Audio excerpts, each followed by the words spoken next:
심리 조정이 무엇이고 의심과 두려움과 제의식이 그들이 미성숙한 인간이라 채워내는 시간이 상황을 이제 조작하고 어머니를 학대하는 혹은 덧셈이 아니야. 뭔가 폐악을 부리고 제가 만난 나르시시스트들 이 충격에서 안녕하세요, 유재입니다. 지난 종회기원 영상을 찍으면서 정유정 작가님의 완전한 행복을 읽었던 게 또 좀 떠오르더라고요. 그게 이 완전한 행복이라는 책은 제가 한창 나르시시스트라는 존재 때문에 괴로워하고 힘들어할 때 읽었던 책 중에 하나였는데요.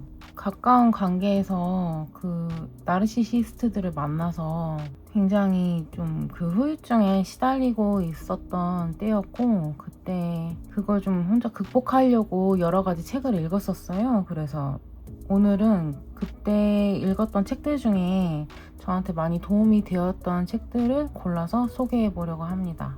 근데 재밌었던 게 이번에 몇 년 만에 이 책들을 다시 읽어보니까 처음에 읽었을 때랑 좀 느낌이 다르더라고요. 그래서 저한테도 좀 변화가 있었구나, 나아진 게 있었구나, 이런 거 좀 실감하면서 읽어서 그 부분에 대해서도 같이 이야기해 보려고 합니다. 먼저 오늘 소개할 책 3권은 크리스테 프티콜랭의 나는 왜 그에게 휘둘리는가, 그리고 B.A. 페이스 작가의 비하인드 도어, 그 다음에 마지막으로 정유정 작가님의 완전한 행복, 이렇게 3권입니다.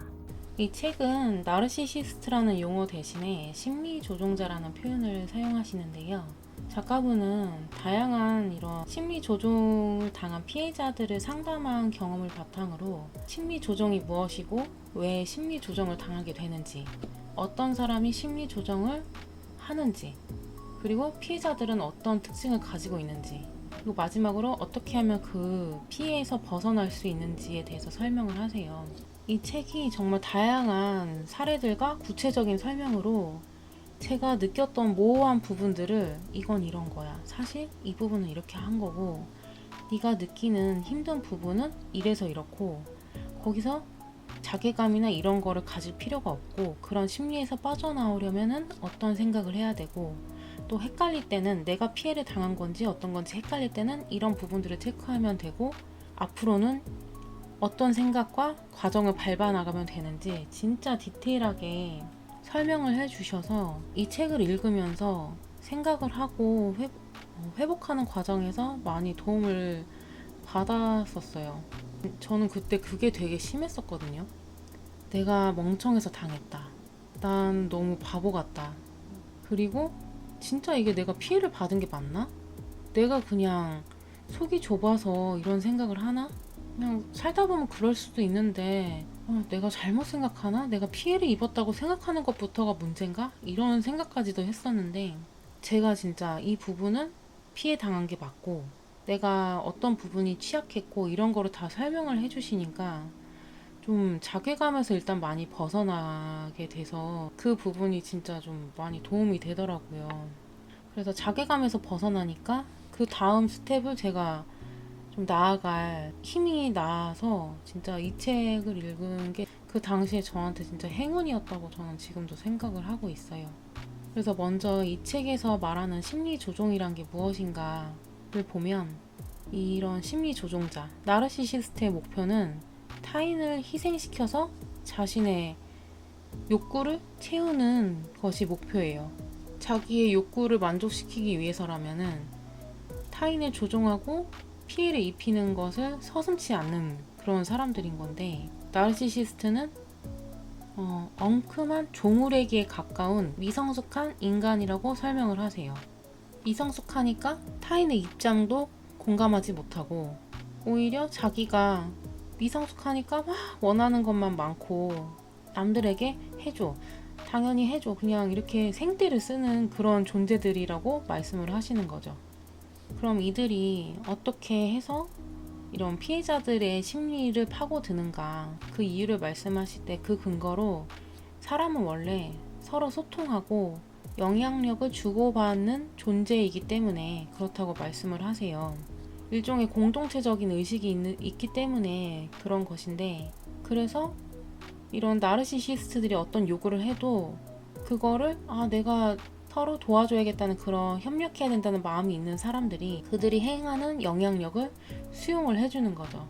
그래서 여기서 사람이 영향력과 심리 조종의 차이를 어떻게 분간을 해야 되는지를 설명을 해주시는데, 작가분이 얘기하시는 중요한 차이는 그들의 의도, 그리고 투명성, 상대방에게 가하는 압박의 정도를 봐야 된다고 말씀을 하세요. 상대가 잘 되길 바라면서 자신의 생각을 솔직하게 이야기하고 자신의 의견을 영향력을 행사하는 것과 자기의 이득을 위해서 상대방이 난처해지거나 희생되는 거는 신경 쓰지 않고 자기의 목적을 위해서 상대방에게 투명하게 뜻을 밝히지 않고 아첨하고 피해의식을 조장하고 죄의식을 자극하고 협박하고 보복성 의사를 표현하고 이런 행동을 하는 것은 완전히 다른 거죠. 저는 여기서 그 압박의 정도를 보는 게 진짜 중요하다고 생각을 했는데, 저에게 좋은 말을 해주는 사람들과 그 나르시시스트들이 표현하는 말들은 사실 그렇게 크게 다르지 않아요. 그냥 듣기만 하면 너 잘 되라고 그런 거야. 네가 부족해서 내가 조언해 주는 거야. 너 당연히 이거 해야 돼. 이런 말들을 하는데, 그냥 조언해 주는 사람들은 제가 난 좀 그래도 아닌 것 같아. 난 그거 하고 싶지 않아 라고 말을 하면 물러나거든요. 근데 나르시시스트들은 자기 뜻이 관철될 때까지 절대 물러나지 않고, 진짜 너 내가 이렇게까지 말하는데도 안 듣는 거 너 진짜 이상해. 전 진짜 정신이 이상하다는 말까지도 들었어요. 그 사람들한테. 진짜 자주 만나는 사람들, 그리고 막 직장에서 좀 저보다 선임이거나 이런 사람 중에서 나르시시스트가 있었는데, 그런 일적으로나 뭔가 선배라는 입장에서 자꾸 그런 말을 하면 진짜 좀 그런가? 이런 생각을 하게 되더라고요. 진짜 또 얘기를 할 때마다 내가 진짜 멍청했나? 이런 생각이 드는데, 작가분은 이런 스스로를 탓하는 그런 생각도 할 필요가 없다고 말씀을 하세요. 왜냐하면 그런 심리 조종자들이 그런 상대방의 취약한 부분이나 약점을 알게 되면은 보통 사람들은 그거를 피해주고 이렇게 감싸주는데, 그들은 그걸 공략하는 거를 서슴지 않는 비양심적인 마음을 가지고 있기 때문에 그렇다고 얘기를 하시거든요. 심리 조종자들은 그래서 어떻게 사람을 함정에 빠뜨리고 올가매는가, 이 부분을 얘기를 해보면 이 핵심은 의심과 두려움과 제의식이라고 이야기를 설명을 하세요. 거짓말을 하거나 상대를 이상한 사람처럼 만들어서 스스로를 의심하게 하고, 협박하고 보복성 의사를 표현하고, 때로는 폭력적인 모습을 보여서 상대방이 저항도 하지 못하는 무능한 사람처럼 취급을 해서 두려움을 갖게 만들고, 그러면서 피해자가 도리도 다하지 않고 오히려 나르시시스트 당사자에게 뭔가 가해를 한 것처럼 이렇게 심리적인 조종을 하는 거죠. 그래서 이런 함정에 빠지면은 피해자는 다른 사람들에게 이 문제를 이야기하기도 힘들고 점점 관계에서 소외되고 문제에서 빠져나오기가 어렵게 된다고 말씀을 하세요. 여기서 저는 그 죄의식이라는 부분이 저한테 되게 인상적이었는데, 저도 이 죄의식을 자극하는 조종을 많이 당했던 것 같아요. 특히 이런 심리 조종자, 나르시시스트들이 선물하기 수법을 사용한다는 부분이 진짜 인상적이었는데, 이런 사람들은 자기한테 쓸모없고 그다지 좋지 않은 물건을, 원하지도 않았던 거를 막 선물을 투척을 하는 사람들도 많거든요. 먹지도 않을 김치, 유통기한이 다 돼가는 티백, 별로 쓰지도 않는 화장품 샘플 모아놓은 거, 이런 거를 막 투척을 하면서 너를 위해서 내가 신경 써서 챙겨왔는데 받지 않는 게 너 잘못이다. 또 받으면은 내가 너 이렇게 챙겨줬는데 내가 원하는 사소한 것도 안 해주다니 너 진짜 나쁜 사람이다. 이런 수법을 저도 진짜 많이 당했던 것 같아요. 그래서 이렇게 나르시시스트들은 자기가 타겟으로 한 상대가 자기가 원하는 심리적인 함정에 빠지면 자기 손아귀에 들어왔다 이런 생각이 들면은 점점 더 상대를 강하게 괴롭히고 더 심한 것을 요구하고 놓아주질 않는데, 왜 그러냐면은 이 사람들은 미성숙하고 원하는 건 많은데 자기가 그거를 자기 능력으로 실현할 능력은 없다 보니까 항상 마음에 부정적인 감정이 있고 질투가 강하고 불안이나 원한이 쌓여 있는데 이거를 피해자들한테 풀어내는 거예요. 자신의 좌절감이나 내면의 문제를 피해자들한테 전가하는 거죠. 이 작가분은 계속해서 그들이 미성숙한 인간이라고 표현을 하시는데, 성숙한 사람은 내면 속의 어린아이와 점점 성장한 현재가 이렇게 조화를 이뤄가면서 성숙을 이뤄나가는데, 이런 나르시시스트들은 그냥 성숙을 이루지 못하고 계속 그냥 커서도 그냥 떼쓰기랑 이런 욕구불만, 이런 폭력성, 어린아이 같은 잔혹함을 절제하지 못하고 계속 커서도 생떼를 부리기만 하는 거예요. 이 부분을 얘기를 하면서 작가분이 이제 계속 다양한 그 상담 사례를 들어주시는데, 여기서 저는 연애 관계에 대한 그런 사례를 설명하실 때가 또 인상적이었는데, 심리 조종자 나르시시스트들은 사랑을 주고받는 것이라고 생각하지 않고 받아내야 할 빚처럼 생각을 한다고 설명을 하세요. 연애 관계에서 그들은 특히 자신의 내면에 진짜 불안정한 모습을 많이 드러내는데, 이들은 이때 연인에게 진짜 당연히 모든 일이 내 뜻대로 되어야 하는데 그것이 당연히 이루어지지 않으니까 불안과 망상이 많이 쌓여 있는데, 내 곁에 있는 연인만큼은 이 모든 것을 충족시켜 줘야 된다. 내가 살면서 겪은 불안과 피해를 연인만큼은 해소시켜 줘야 된다. 당연히 들어줘야 된다라고 생각을 한다고 이제 설명을 해주세요. 이런 관계에서 어떻게 하면 빠져나올 수 있을까에 대해서 이제 이야기를 할 때 작가분은 가장 먼저 신체적으로, 정신적으로, 법적으로 최대한 거리를 두고 필요한 전문가의 도움을 받아야 된다고 이야기를 하세요. 그런데 사실 이제 이 조언이 피해자들한테 쉽게 말 한마디로 받아들여지지 않는다는 것을 충분히 알고 있다고 이야기를 하세요. 그냥 최소한 바라는 게 있다면, 피해자가 이 책을 읽을 때 도망칠 힘과 용기를 내는데 도움이 되면 좋겠다고, 그런 바람으로 책을 썼다고 이야기를 하시는데요. 그래서 만약 이제 우리 주변에 이런 나르시시스트에게 피해를 당하는 사람을 본다면은 그 사람한테 이래라 저래라, 이렇게 해라 저렇게 해라 섣불리 충고하지 말고 일단 그 사람의 이야기를 들어주는 것이 필요하다고 이야기를 하세요. 피해자가 불안해하지 않고 안전하게 이 사람한테는 내 이야기를 해도 괜찮다고 판단하고 말할 수 있는 사람이 되어주는 것이 좋고, 이야기를 듣고 나서도 함부로 이렇구나 저렇구나 판단하지 말고, 혹시라도 네가 힘들면은 내가 너한테 도움을 줄 수 있어, 이런 존재로 있어 주시면은 좋을 것 같다고 이야기를 하세요. 그리고 만약에 혹시라도 내가 나르시시스트 심리 조종자들의 피해를 받고 있나 이런 생각이 든다면, 그런 사람들에게는 이렇게 이야기를 해주고 싶다고 말씀을 하세요. 누구나 심리 조종을 당할 수가 있고, 아무리 강인한 사람도 살다 보면은 약해지거나 약점이 생기는 시기가 있으니까, 그럴 때 그거를 공격하는 사람이 나쁜 거지 당하는 내가 바보이고 부족했다라고 탓할 필요는 없다는 거죠. 그런데 다만 이상주의적인 성향이 강하고 좀 낙천적이고 사람을 잘 믿고 자기 방어, 자기 보호 본능이 강하지 않은 사람들이 많기 때문에 주의를 해야 된다고 조언을 하세요. 그리고 특히 사랑받고 인정받고 싶은 욕구가 큰 사람이라면은 진짜 조심해야 된다고 말씀을 하세요.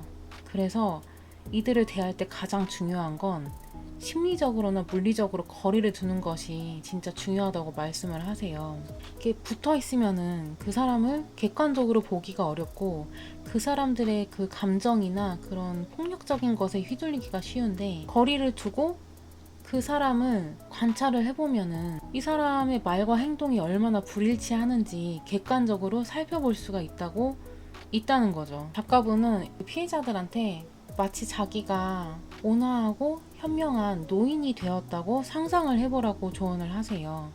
이렇게 거리를 두고, 나는 세상에 많은 것을 겪은 현명한 사람이야.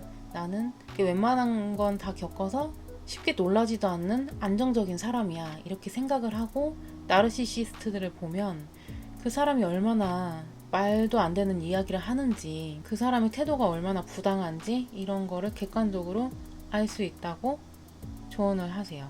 이 관계의 구조를 이제 파악을 먼저 하고, 그 다음에는 자신을 보호하기 위한 마음의 준비를 해야 된다고 이야기를 하세요. 자신을 보호하기 위해서 싸움은 필연적이고 오래 걸릴 수도 있다는 것도 받아들여야 된다고 이제 하시는데, 그런 마음의 준비를 할 때 필요한 것이 상대방이 내가 얼마나 힘든지를 이해하고, 혹시 말이나 소통으로 해결하려는 기대가 있다면 그건 내려놓으라고 이제 이야기를 하세요.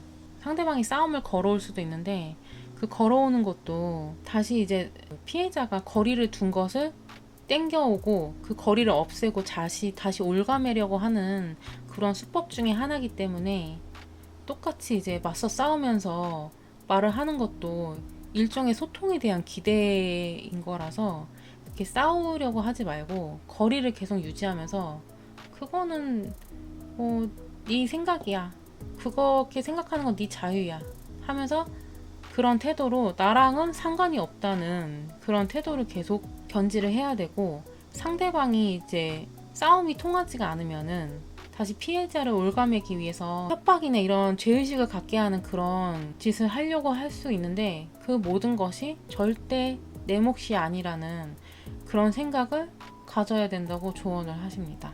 이렇게 해서 이제 작가분은 이 지배 관계에서 벗어났다고 해서 바로 행복해지는 것이 아니라, 피해자는 마치 새로 지어야 하는 폐허 더미에 힘없이 주저앉아 있는 것과 비슷하다고 표현을 하시는데, 진짜 그때 제 심정이 그랬거든요. 제가 이사를 하고 퇴사를 하면서 그런 관계들을 물리적으로 단절시키기는 했는데, 그 후에 심리적으로 너무 후폭풍이 오는 거예요. 앞서 얘기했다시피 자괴감이 정말 심했고, 이 단절이 맞나? 이런 의구심도 많이 들었었어요, 사실 그때.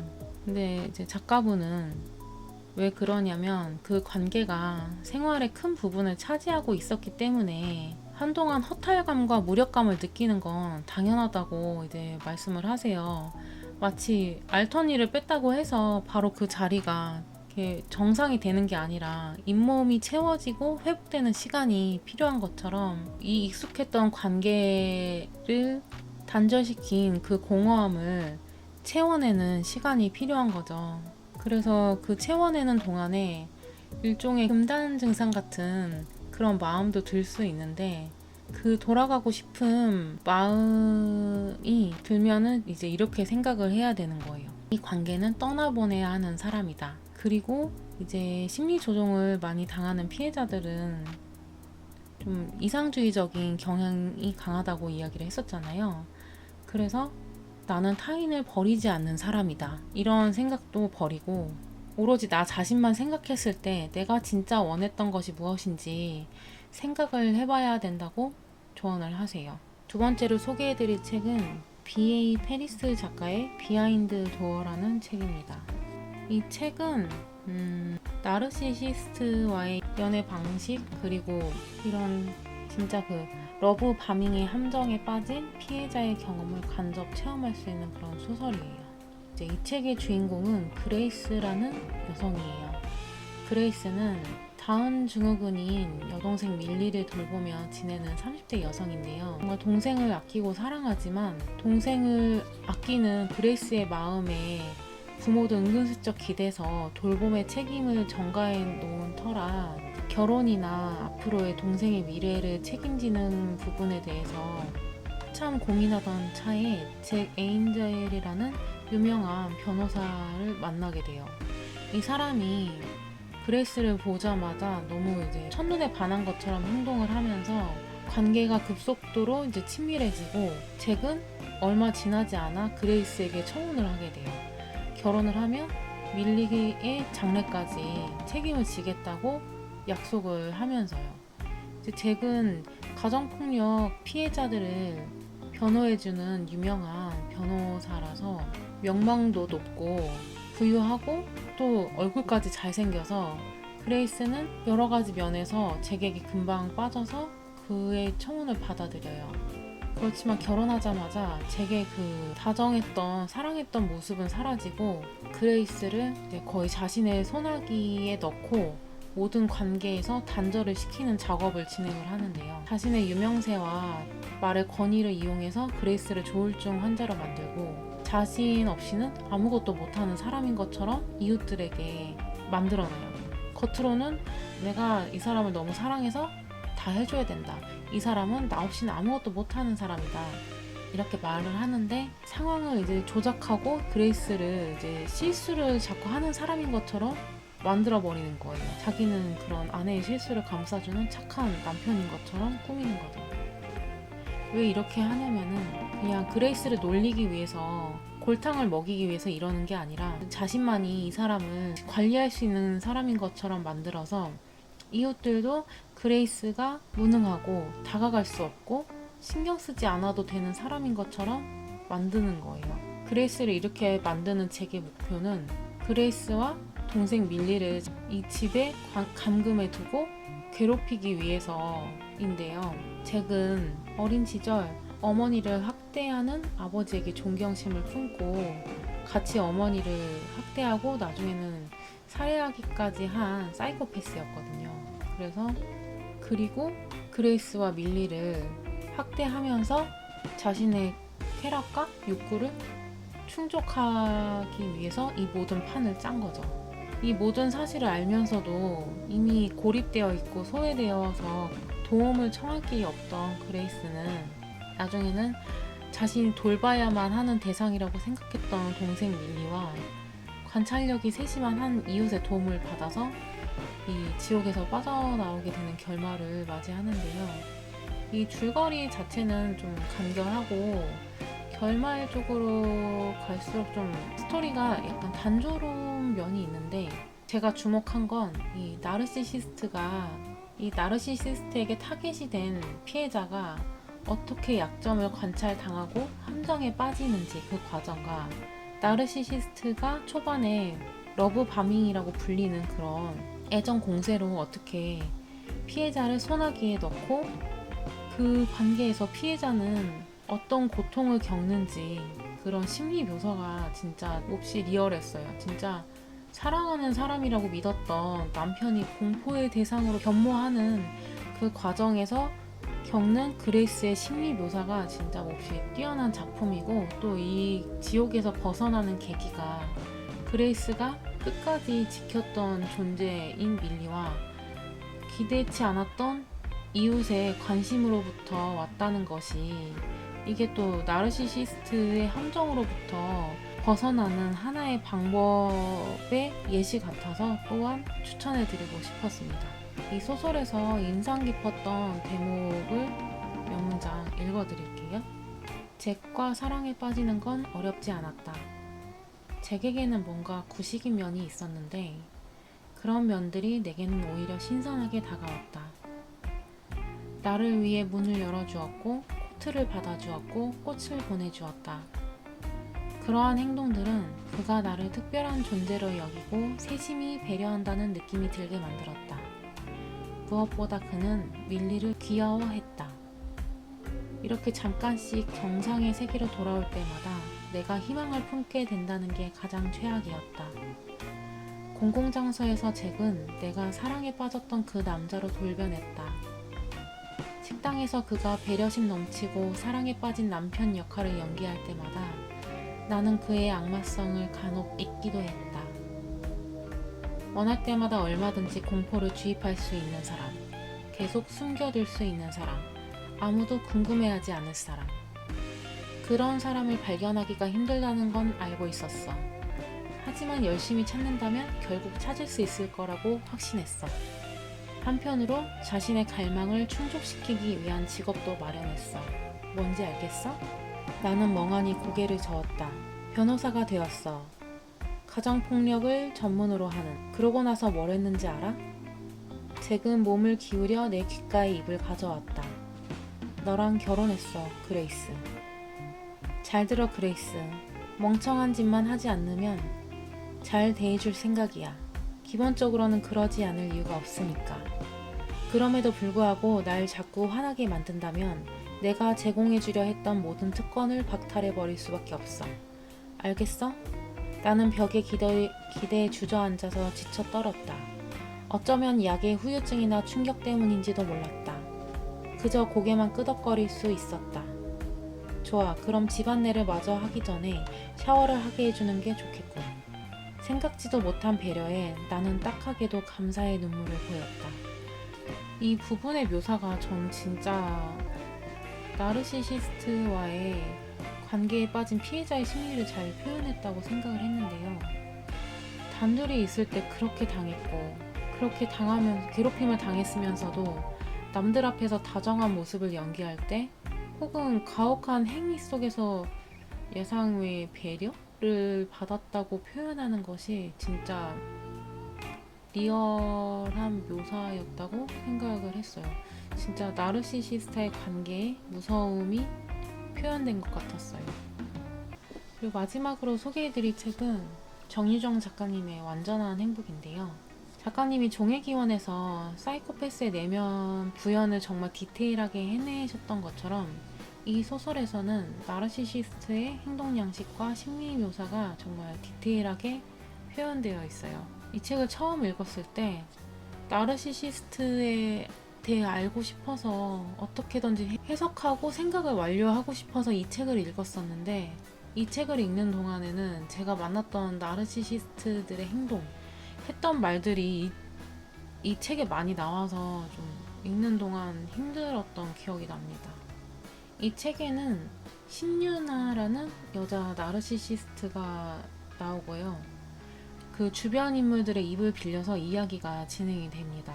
그 실제로 많이 알려진 유명한 사건이 모티브가 되어 있어서 읽으면서 복잡하고 반전이 있는 내용은 아니고, 이 신유나라는 여자 주변에서 일어난 이유 모를 죽음과 살인사건의 전말을 통해서 드러난 신유나가 나르시시스트적인 면과 그녀와 관계된 피해자들의 면모가 주목해야 될 내용이라고 생각이 되는데요. 그래서 읽는 사람들은 나르시시스트의 리얼한 모습뿐만이 아니라 그들 주변에 있는 피해자들의 좀 특징도 목격하게 되는 면이 있어요. 줄거리를 그래도 좀 말씀을 드리면, 이 신유나라는 여자는 겉보기에는 상당히 매력적이고 사람을 끌어당기는 외모와 말솜씨가 있고 자신이 원하는 것을 얻어내는데도 능숙한 사람이에요. 이 유나에게는 특이한 행복관이 있는데요. 유나는 이렇게 말해요. 행복은 덧셈이 아니야. 행복은 뺄셈이야. 완전해질 때까지 불행의 가능성을 없애가는 거. 이 불행해질 가능성을 하나씩 제거해 나가면 완전한 행복에 도달할 수 있다는 것인데, 문제는 유나가 생각하는 불행의 요소가 물건이나 어떤 상황, 노력해서 이제 제거할 수 있는 그런 것이 아니라 자신을 방해하거나 자신이 원하는 것을 갖지 못하게 하는 사람 그 자체라는 거죠. 그럼 유나는 그런 사람들을 자신의 행복을 위해서 자신의 삶에서 없애버리는 그런 사람인 거예요.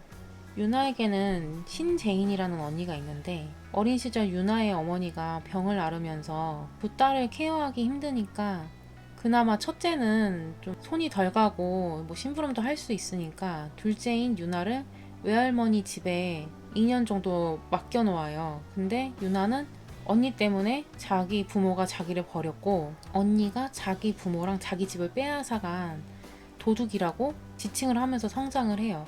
그리고 2년 후에 집에 돌아왔을 때도 유나는 부모한테도 날 버렸다, 이런 식으로 죄책감을 자극을 해서 부모를 자기 뜻대로 조종을 하고, 제인한테도 도둑년이라고 부르면서 언니 취급도 하지도 않고 진짜 집안의 왕으로 군림을 하는데, 제인이는 참고 인내하는 그런 성격이라서 부모도 그냥 네가 좀 참아라 이런 식으로 유나를 제지하기보다는 제인이가 참는 것을 은연중에 방치하게 되고, 그래도 유나는 만족하지 못하고 성인이 돼서는 제인이가 정말 연인처럼 지냈던 남자를 빼앗아서 결혼을 하고 그 사이에서 딸 지유를 낳는데요. 그렇지만 얼마 지나지 않아서 이혼을 하게 되는데, 왜냐하면 유나가 자기가 원하는 대로 되지 않으면은 온갖 폐악을 부리고 괴롭히는 통에 이제 남편이 견디지 못하고 이혼을 요구하는 거. 그러니까 이제 유나는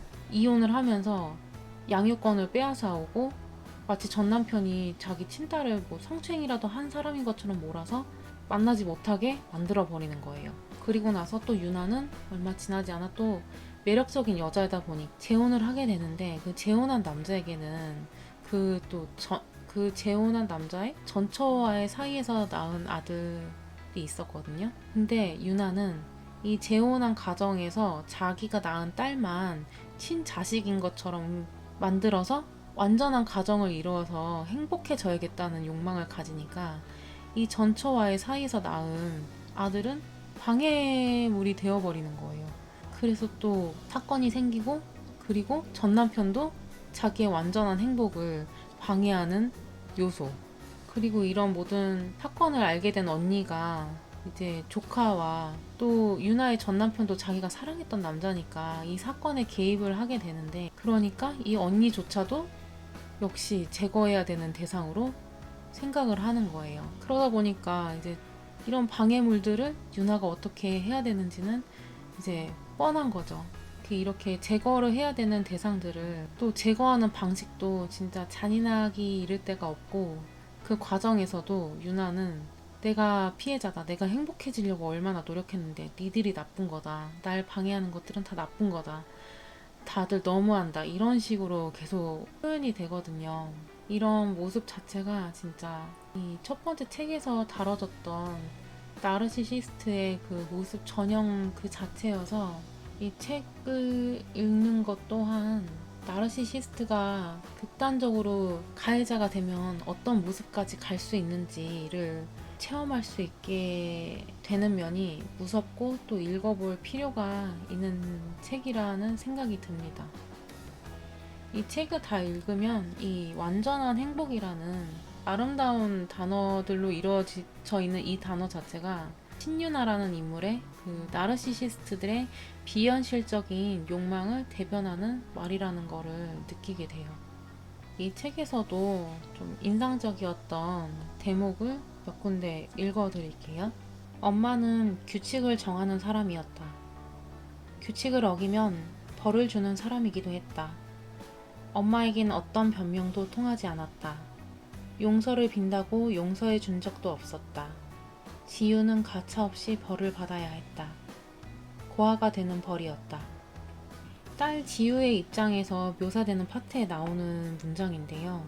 나르시시스트의 자기 위주의 사고방식 그리고 가혹함에 대해서 잘 묘사되어 있는 파트라는 생각이 들었어요. 왜 또 신경질인데 자기가 잘못해놓고 어디선가 아내의 목소리가 들리는 듯 했다. 신경질은 그의 베넷병이었다. 아내와 결혼하기 전까지는 지적받은 적이 없는 병이기도 했다. 아내에 따르면 결혼 생활을 위협하는 3대 성격 결함 중 하나였다. 노상 지적받다 보니 이제 언행 하나하나를 자기 검열하는 지경에 와버렸다. 이것이 신경질의 범주에 속하는가, 합당한 감정 표현인가.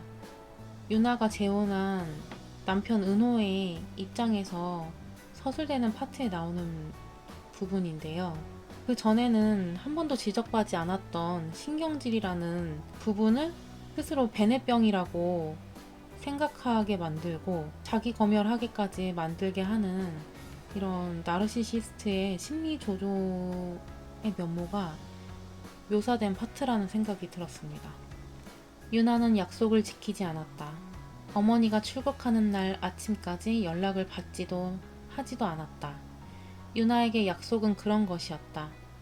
하는 건 침뱉기보다 쉽고 지키는 건 그걸 다시 주워 먹는 것보다 어려운 일.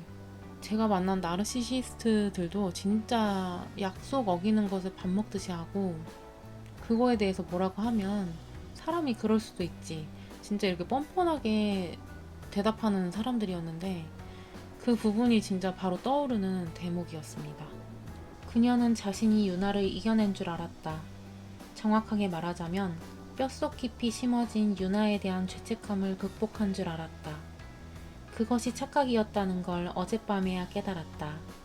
유나의 손가방이 왼쪽 눈으로 날아들던 바로 그때 눈 감기, 외면하기, 냉정하게 대하기, 관계 끊기 그간 그녀가 이겨내고자 시도해온 일은 모두 섀도우 복싱이었다.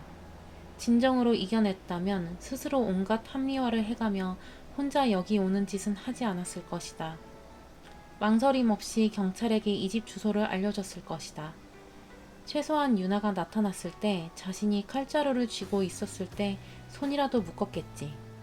그것이 위험을 대하는 인간의 보편적 방식이니까. 이 부분은 언니인 제인이 유나가 저지른 사건들을 알고 유나에게 공격당해서 갇혔을 때의 그 부분의 심리 묘사 부분인데요. 자신의 잘못이 사실 없잖아요. 유나가 어릴 때 외할머니 집에서 잠깐 컸던 건 부모들이 결정한 거고 제인이의 잘못이 아닌데도 유나가 도둑년이라고 말하는 것에 저항하지도 못하고 죄책감을 내면화해서 살아온 사람의 심리, 그리고 벗어나려고 생각하면서도 그것이 쉽지 않고 결정적일 때 자기 보호를 하지 못하는 그런 사람의 모습이 묘사된 파트라는 생각이 들었어요.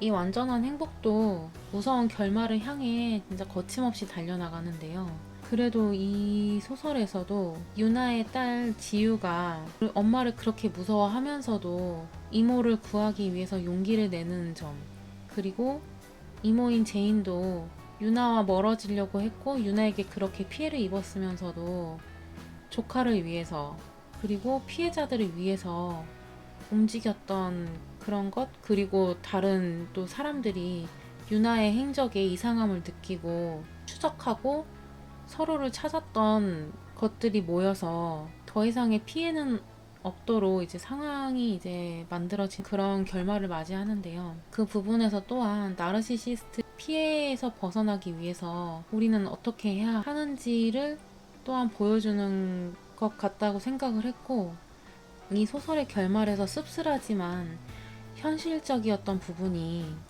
모든 사건이 끝났지만 유나와 재혼한 남편인 은호는 그 이후에도 이 충격에서 벗어나지 못하는 모습을 보이는데, 그 또한 그야말로 폐허에 앉아있는 이 피해자의 모습이 안타깝지만 가감없이 보여져서 굉장히 현실적이고 마음 아픈 묘사였다고 생각했습니다.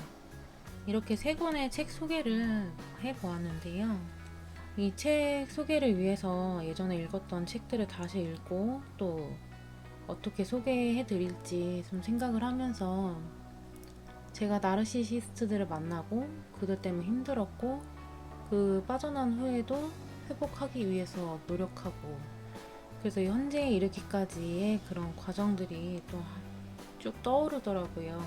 그 시간을 지나오면서 이런 책들의 도움도 받고 무엇보다 시간의 도움을 받아서 그 힘들었던 기억으로부터 이만큼 회복하고 또 그때의 이야기를 이렇게 책을 통해서 다시 생각하면서 제가 도움받았던 책들도 소개할 수 있어서 영상을 만드는 동안 좀 뜻깊은 시간이었다는 생각을 했습니다.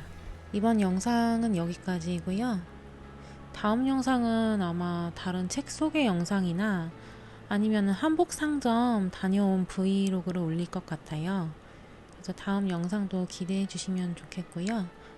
여기까지 봐주셔서 감사합니다.